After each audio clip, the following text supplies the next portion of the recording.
В един малък селце, зад високи планини, живеела малка момиченце на име Лиляна. Тя била известна със своята доброта и състрадание. Въпреки че имала много бедности, Лиляна винаги споделяла с другите. Всеки ден, след училище, тя носела хляб и плодове на възрастната съседка Возалина.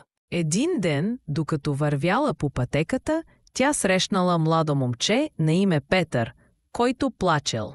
"Защо плачеш, малкият човек?" Опитала тя с нежност.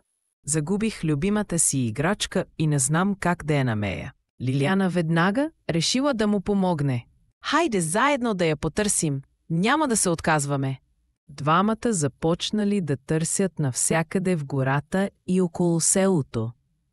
След часове търсене и накрая успели да намерят играчката, малък дървен кон, скрит под един храст. "Ура! Намерих я! Благодаря ти, Лиляна!"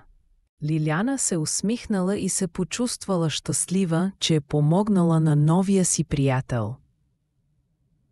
От този ден нататък те станали неразделни. Всеки ден след училище те прекарали времето си заедно, играйки и помагайки на другите в селото.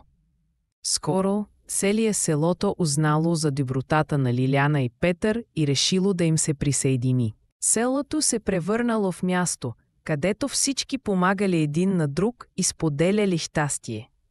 Въпреки трудностите, всеки ден е бил изпълнен с любов и приятелство. И така добротата на малката Лиляна показала на всички, че дори и малки жестове могат да променят света.